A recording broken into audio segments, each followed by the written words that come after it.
말라기 2장 4절에서 9절까지 함께 교독하죠. 만군의 여호와가 이르노라. 내가 이 명령을 너희에게 내린 것은 너희와 세운 나의 언약이 항상 있게 하려 함인 줄을 너희가 알리라. 너희가 세운 나의 언약은 생명과 평강의 언약이라.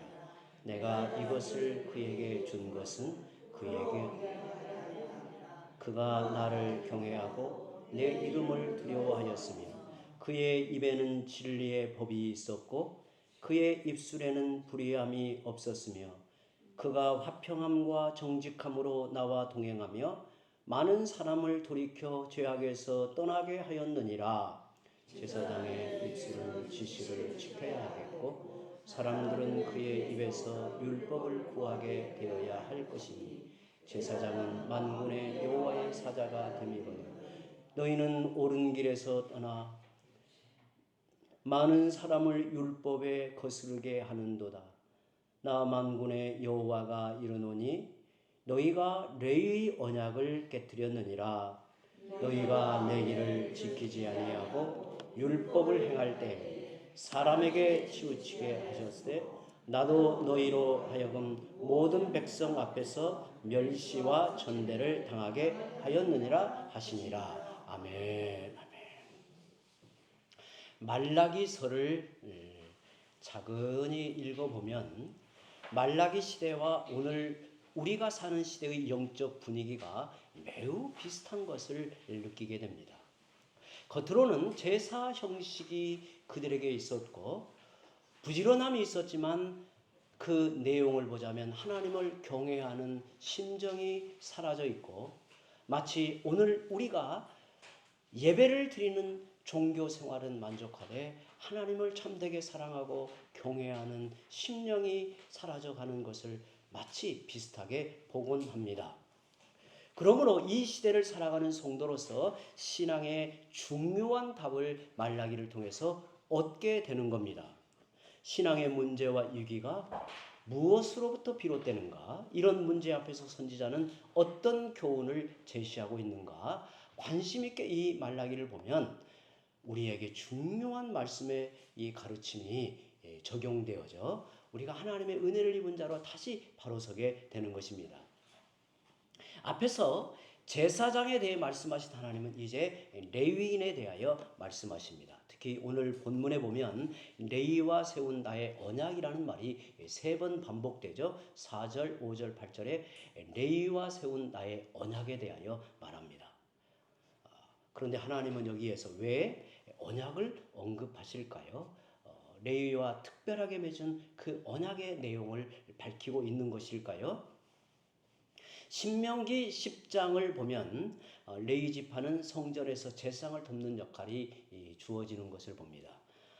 레위인을 특별하게 구별하여 세우신 하나님이 모세에게 민수기 3장 45절에 보면 이스라엘 자손 중 모든 처음 태어난 자 대신에 레위인을 취하고 하나님께서 처음 난 자 그것이 짐승이든 열매이든 그리고 사람이든 처음 난 자를 구별하여 하나님께로 드리라. 하나님의 것으로 드리라. 이렇게 하셨는데 이스라엘 자손 중 모든 처음 태어난 자 대신에 레위인을 취하고 또 그들의 가축 대신에 레위인의 가축을 취하라. 레위인은 내 것이라. 하나님께서 레위인을 특별한 소유로 삼으셨다는 거예요. 그리고 그들에게 제사장을 돕는 역할을 맡기셨습니다. 그래서 레위인들은 그들에게 해당할 기업을 또 주시지 않았고 다른 11지파가 레위인을 잘 섬겨서 하나님을 참되게 예배하고 제사하는 일에 집중하도록 이렇게 정하신 것을 보게 됩니다.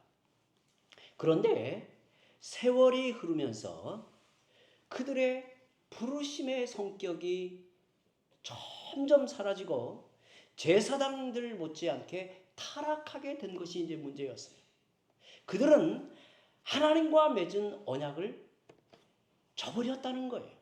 하나님께서 그들을 부르시고 레위인들에게 특별한 역할을 맡기시고 그리고 하나님과 레위인들 사이에 특별한 언약을 맺음으로 그들을 통해서 이스라엘 백성들에게 복됨을 나타내시고자 하였는데 그것을 파기했다는 거예요. 레위와 세운 언약의 본질이 무엇이라고 말하는가? 5절에 보면 레위와 세운 나의 언약은 생명과 평강의 언약이라 그랬어요. 하나님께서 레위인들이 성전에서 하나님께 나아가 드리는 제사의 일을 잘 받들어 섬기고 수종을 들 때 온 이스라엘 백성을 향해 나타내실 그 생명의 복, 평강의 복이 그들에게 약속되어졌는데 그 언약을 깨뜨렸다는 거예요. 하나님은 그 언약이 깨어지지 않고 항상 유지되기를 원하셨습니다. 그런데 제사장과 레위인들이 언약을 깨뜨려 그 본분을 상실하자 하나님은 엄중하게 경고하시는 말씀이 오늘 말씀에 우리에게 나타내져 있습니다. 우리가 성경을 보면 그 성경의 성격이 언약의 책이라고 하는 것을 우리가 그 안에 자주 살펴보았죠.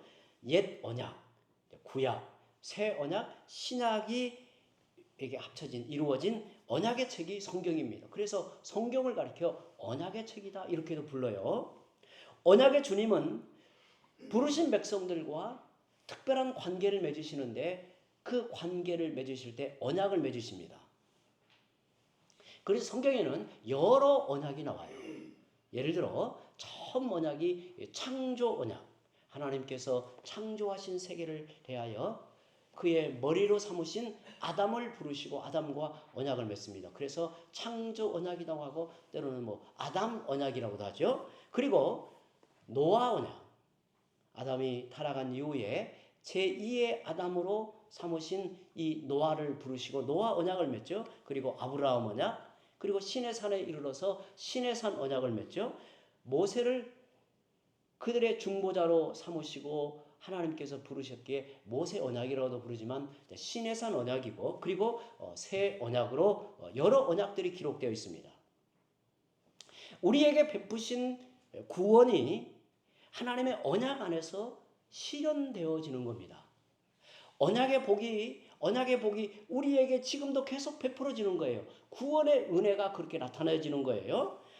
언약은 한마디로 이렇게 설명할 수 있어요. 언약은 하나님의 전적인 은혜이고 특별한 사랑입니다. 꼭 기억하셨으면 좋겠어요.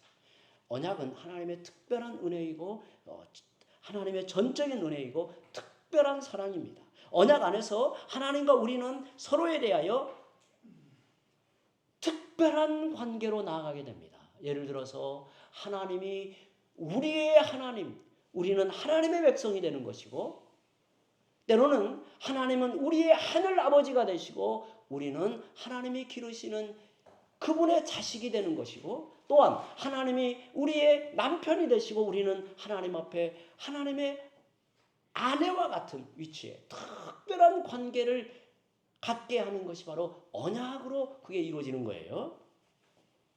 오늘 본문에서 하나님은 레위인과 맺은 언약을 언급하십니다. 너희는 생명과 평강의 복을 위해 살도록 부름받은 그 언약을 어찌하여 파기했느냐고 물으시는 겁니다. 너희에게 주어진 역할, 언약의 사명이 생명과 평강의 복을 위해 살도록 부름받은 너희가 어찌 그 언약을 파기했느냐고 물으십니다. 하나님의 안타까운 책망이 이어지고 있습니다. 언약을 깨트리는 것은 두려운 징벌을 자초하는 일입니다. 언약이 하나님의 특별한 은혜이고 하나님의 전적인 은혜이고 사랑인데 그 언약을 깨트릴 때 하나님은 도리어 질투하시는 하나님으로 우리에 대하여 그 언약의 징벌을 나타내신다는 거예요. 하나님의 분노를 나타내신다는 거예요. 앞에서 제사장이 범죄함으로 하나님의 언약을 저버릴 때 그들에게 저주로 경고하셨습니다. 그런데 더 심각한 일은 제사장과 레위인들이 함께 탈선하여 그릇된 길로 갈 때 백성들도 그릇된 길로 따라갔다는 거예요. 달리 말하면 통째로 이스라엘이 언약을 깨트리고 하나님 앞에 언약의 진노를 자처하는 자리에 서고 있다는 것이 하나님의 안타까운 심정으로 이렇게 나타내는 겁니다. 하나님은 더 이상 저주를 자초하지 않도록 생명의 언약을 깨뜨리지 말라고 간곡히 당부하시며 이 말씀을 하는 겁니다. 자기 백성을 향한 하나님의 애타는 심정을 느낄 수 있습니다. 지금 하나님은 이스라엘 백성을 향해 매를 들고 계십니다. 그들을 사랑하심으로 언약의 징벌로 경고하십니다. 백성들이 악을 행할 때 하나님은 두려운 분으로 그들 앞에 서 계십니다. 인간을 가만히 생각해 보면, 여러분, 오늘 우리 자신 인간을 가만히 생각해 보면 스스로 하나님의 언약을 지켜 살아갈 만한 존재가 못 됩니다. 인류의 첫사람 아담을 생각해 볼까요? 인류의 첫사람 아담은 우리와 다른 위치에 있었습니다. 그가 하나님 앞에 범죄하여 타락하기 이전에 아담은 하나님과 언약을 맺을 때 그 언약에 순종할 만한 위치에 있었음에도 불구하고 선악과 명령을 거역함으로 생명의 언약을 깨뜨렸습니다. 아담은 그 언약 안에서 그가 창조된 영광의 완성에 이를 수 있었음에도 타락하여 비참한 처지에 놓이고 맙니다. 여러분, 아담에게 있어서 언약이 얼마나 중요한 복이었습니까?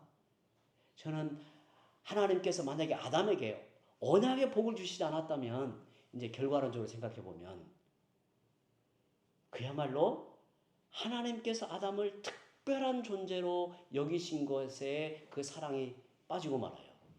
여러분, 만약에 아담이 언약을 끝까지 순종했으면 어떻게 했을까요? 아담이 하나님과 맺은 언약을 순종하여 하나님의 은혜, 하나님의 복된 사랑을 누리며 살게 된 그 결과는 어디에 이르러 갔을까요? 사실 성경에는 이 내용이 안 나오니까 우리가 성경 전체를 통해서 또 그리스도를 통해서 나타내신 구원의 완성, 또 영광의 이름을 생각할 때 아담은 어찌 되었을까? 보통 이제 신학자들은 이렇게 설명을 합니다. 아담은 그 언약 안에서 그가 창조된 영광의 완성에 이르게 될 것이라고 보는 거예요. 그러니까 아담이 하나님 앞에 완전한 피조물로 하나님 앞에 하나님의 그 영광, 하나님의 신성을 온전하게 드러내는 정말 하나님께서 기뻐하시는 창조의 면류관으로 지어졌습니다. 그런데 하나님께서 이 아담을 통해서 더욱 이루게 하실 영광의 완성이 있었을 거라고 보는 거예요. 있었을 거라고. 그래서 언약의 복됨을 누리고 하나님과의 언약 관계에 성숙하면서 결국에 그가 이루게 될 영광의 완성에 이르지 못하고 그걸 상실하고 말한 거예요. 그래서 타락하여 비참한 처지에 놓이게 됩니다. 놀라운 것은 하나님의 이 모든 것을 다 아셨다는 거예요. 이게 놀라운 거예요. 이게 우리가 이제 하나님의 언약이 한번 저를 한번 보실까요? 한번 좀 보죠. 조금 더 이제 설명을 좀 하고 이어갑니다. 하나님의 언약이 하나님께서 창조하신 세계 속에서 갑자기 지혜로운 이 아이디어가 떠올라서 언약을 나타내신 게 아니에요.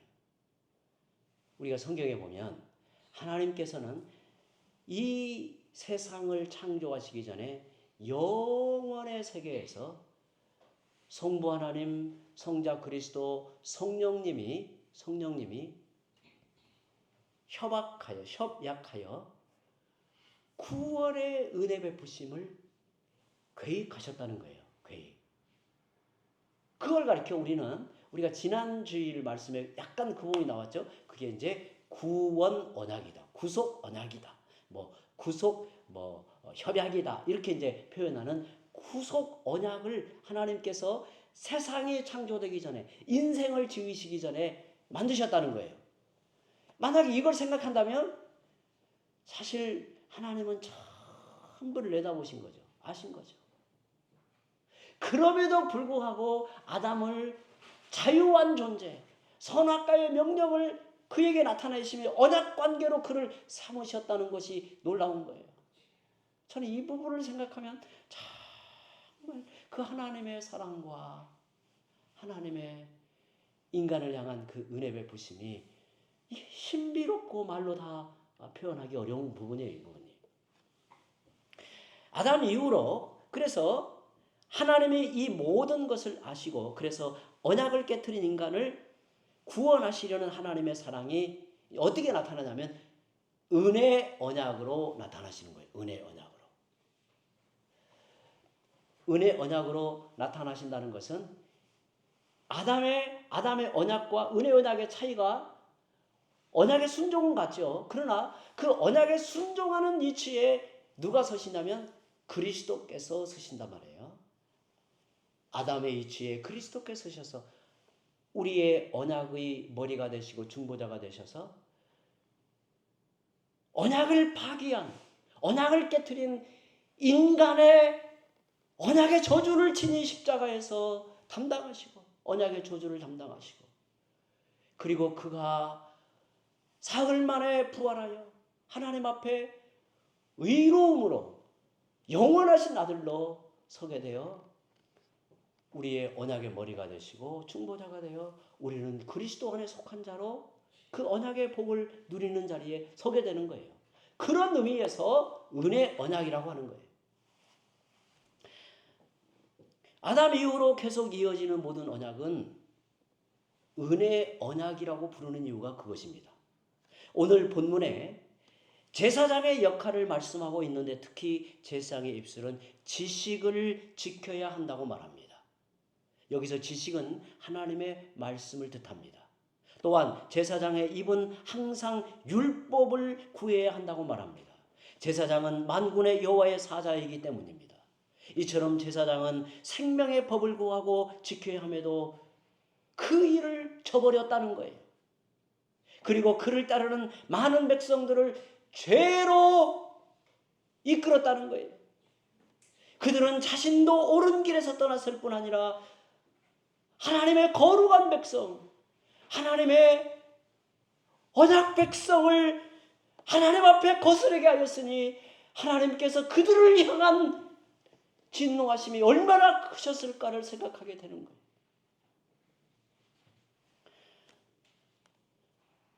백성들이 율법을 거스르게 했기 때문에 제사장과 레위인의 죄가 더욱 크다는 것을 말하고 있는 겁니다. 오늘 본문의 9절에 너희가 내 길을 지키지 아니하고 율법을 행할 때에 사람에게 치우치게 하였으므로 나도 너희로 하여금 모든 백성 앞에서 멸시와 천대를 당하게 하였느니라 하시니라고 말합니다. 하나님은 너희가 내 길을 지키지 않는데 누가 백성들에게 내 길을 지키게 할 수 있겠느냐고 물으시는 겁니다.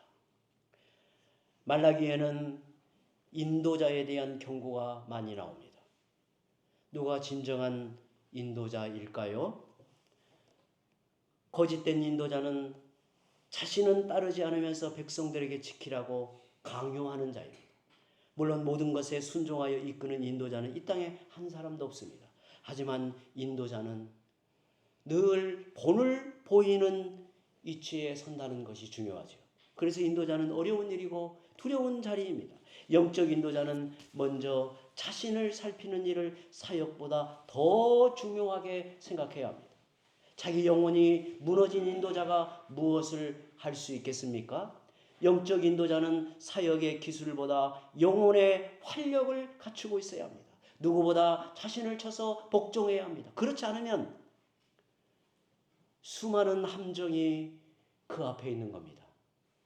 참으로 두려운 함정이 그들 앞에 있는 거예요. 말씀에 따라 살아가고자 하는 진실한 마음이 있어야 합니다. 인도자가 자기 영혼을 살피지 않으면 전문 종교인이 되기 쉽습니다. 제사장의 직무 중에 가장 중요한 일은 하나님께 참되게 예배하는 일입니다. 자신이 먼저 예배자로 서 있지 못하는 것, 이는 제사장의 직무 6이라는 거예요. 하나님의 영광에 합당한 예배를 드리는 것보다 더 중요한 일은 없습니다. 예배가 소홀해지면 하나님을 참되게 믿고 섬기는 삶에 문제가 발생합니다.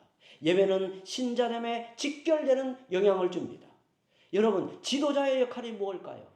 우리는 지난 시간에 지도자가 누구인가를 생각했습니다. 그리스도 안에 있는 주의 성도들, 주께서 신약시대의 언약 백성으로 부른 주의 백성들은 왕같은 제사장이라 하는데 그 지도자로 서 있는 역할이 무엇입니까? 백성들이 하나님의 말씀을 떠나지 않도록 바로 세우는 일입니다. 어찌 보면 우리는 세상을 향하여 진리의 빛됨을 드러내고 도도히 하나님을 거역하는 이 문화와 세태를 향하여 하나님의 진노의 불길 같은 역사를 가로막는 지키는 파수꾼과 같은 사람들이 오늘 주의 백성이라는 사실 앞에 우리는 두려운 마음을 갖게 되는 거지요. 본문 6절에 그들의 입에는 진리의 법이 있다고 말씀합니다. 그들은 백성들을 진리로 이끌어야 할 책임이 있다는 겁니다. 제사장은 말씀을 바르고 분명하게 가르쳐야 합니다. 그렇지 않으면 백성들이 말씀을 벗어나 방자히 행하는 겁니다. 그런데 말라기 시대는 제사장과 백성들이 한 통속이었습니다. 왜 이런 일까지 벌어졌을까요? 제사장들이 백성들의 요구에 휘둘렸기 때문입니다. 그들은 현실의 문제를 가지고 타협하려 했고 그 요구는 끝이 없었습니다. 인간의 그 부패한 욕망은 끝없이 죄악 가운데 죄의 수렁으로 빠져들어간 거예요. 여러분, 하나님 나라의 기준은 사람의 뜻이 아닙니다. 하나님 나라의 기준은 하나님의 말씀입니다. 사람들의 의향에 따라서 교회의 질서가 정해지는 것이 아닙니다. 교회의 질서를 바로 세우려면 하나님의 뜻을 항상 묻고 하나님의 말씀 앞에 복종하면서 교회의 거룩한 질서는 세워져 갑니다. 성도들이 말씀의 기준에 따라 살아가도록 끊임없이 가르쳐져야 합니다. 설교에서 중요한 요소는 이런 면에서 선포라고 하는 것을 보게 돼요. 설교자는 근본적으로 하나님의 말씀을 대언하는 자에 서게 되는 거죠. 하나님의 뜻을 분명히 전해야 합니다. 우리가 말씀을 제대로 알아야 말씀을 따라 살아갈 수 있습니다. 무지는 죄로 향하는 지름길입니다.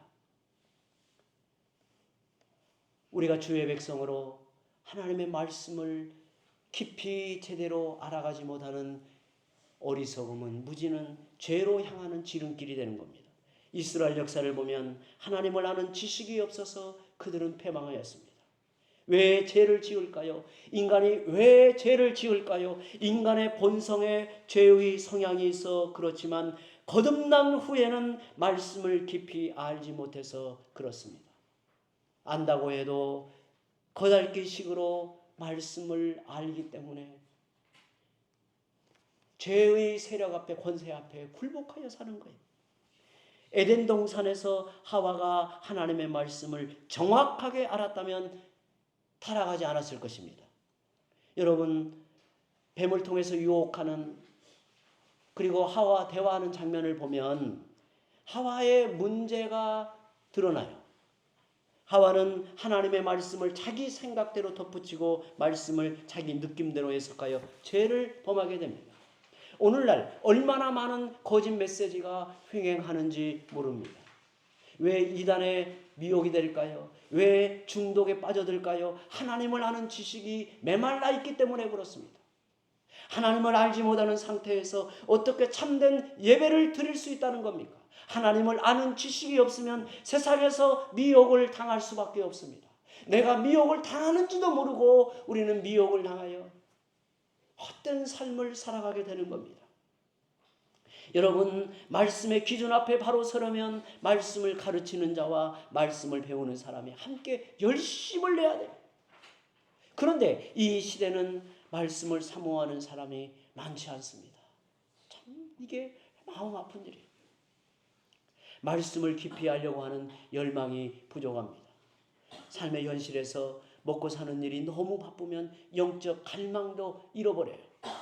말씀을 배우고 싶어하는 열망이 생기지 않습니다. 그러면 영적 무지에서 벗어날 길은 없습니다. 이사야 53장 6절에 보면 인간의 본성에 대해 말하는 부분이 있습니다. 이사야 53장 6절 우리가 잘 알고 있는 말씀이에요.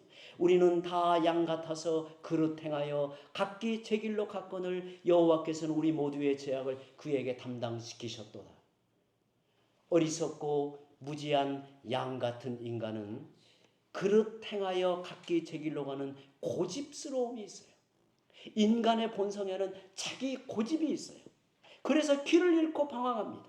사람들은 자기 소견에 따라 살아가려는 죄의 욕망이 있어 신앙의 바른 길에서 벗어날 때가 많아요. 인간이 정말 그러는 것 같아요. 우리는 자신이 얼마나 연약하고 깨어지기 쉬운 질그릇 같은 존재인가를 기억하며 사는 게 중요합니다.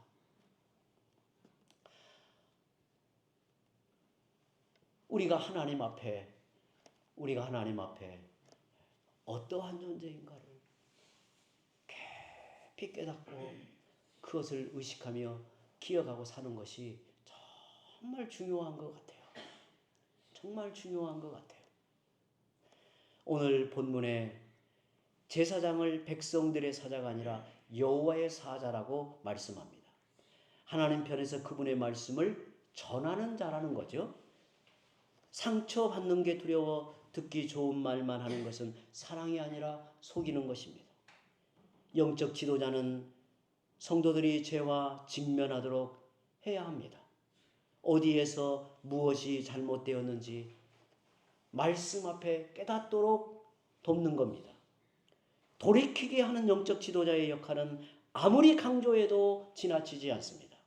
영적 지도자를 세운 목적이 여기에 있기 때문입니다. 앞으로 우리 앞에는 어려운 문제가 많이 일어날 것입니다. 갈수록 더 어려워질 것입니다. 신앙을 위협하는 세속화 물결이 더 거세질 것입니다. 우리가 신앙의 본질과 순수성을 지키며 진리의 기준 앞에 바로 서지 않는다면 결국에는 무너지고 맙니다. 우리는 믿음의 기초를 바로 세워야 합니다. 신앙의 본질을 회복해야 합니다. 하나님은 우리가 생명과 평강의 언약을 누리며 살기를 너무도 바라십니다. 우리를 사랑하시기 때문입니다. 그 언약의 복을 누리며 사는 성도들이 다 되시기를 바랍니다. 이제 함께 기도합니다.